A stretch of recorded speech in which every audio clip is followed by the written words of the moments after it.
Wala pa yatang pera yung mga tao ngayon o nag-aantay ng 99. Dahil nga kanina pa ako naka-live dito, walang pumapasok sa live ko at wala pa nga akong benta hanggang ngayon. Kaya nga naisipan ko muna na itigil nga itong aking pagpapanggap na ginagawa.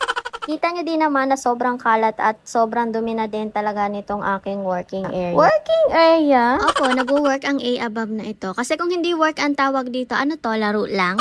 Anyway, balik na tayo dito sa paglilinis ko kasi ito naman talaga yung purpose ng video na to.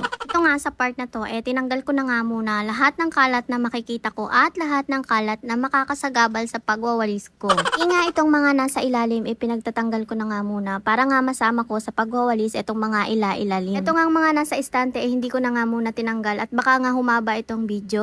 At sa pagkakaalala ko nga, ikalilinis ko nga lang din itong istante na to. Pagkatapos ko nga magwalis, isinunod ko naman linisan itong aking wall mirror dito. At ang ginamit ko nga sa paglilinis nitong wall mirror na to, ito nga Seaways All-Purpose Cleaners. O kung gusto nyo rin ito, ilalagay ko sa comment section yung link. Mas pinadali nga nito ni Seaways yung paglilinis ko nga nitong aming salamin. Kasi hindi ko na nga kailangan magkuskus ng bonggang-bongga. Inabad ko nga lang ito, tapos pinunasan ko ng tissue. And grabe, nawala din talaga yung mga puti-puti dito sa salamin. Tapos ko nga punasan yung salamin, nag-map naman ako gamit nga itong M16 Tornado Mop from Joyboost. Sobrang convenient nga gamitin ng map na to at kahit nga yung mga kasuluk-sulukan naaabot niya.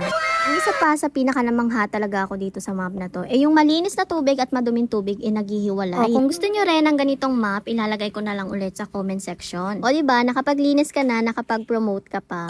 At pagkatapos ko nga mag-map, binalik ko na nga yung mga gamit na tinanggal ko nga dito sa area na to. Meron nga akong mga pinagtatanggal at meron din akong mga dinagdag kagaya nga nitong halaman na to dito nga sa area na to. Itong halaman na to ay kinuha ko nga dun sa may hagdan namin. Dito ko nga siya nilagay sa may sulok dahil sabi ko nga parang maganda siya dito at maganda rin siya tingnan sa video.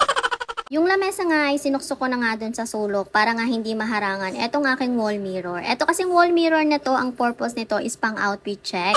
At syempre, etong aking trono, ibinalik ko na nga at nagpahinga muna ang A above na rin. Dahil sobrang napagod nga sa paglilinis, iba talaga pag trentahin na napakabilis mapagod. O paano ba yan mga mi? Hanggang dito na lang muna yung aking linis serye at sobrang pagod na nga ang A above na are. Bye!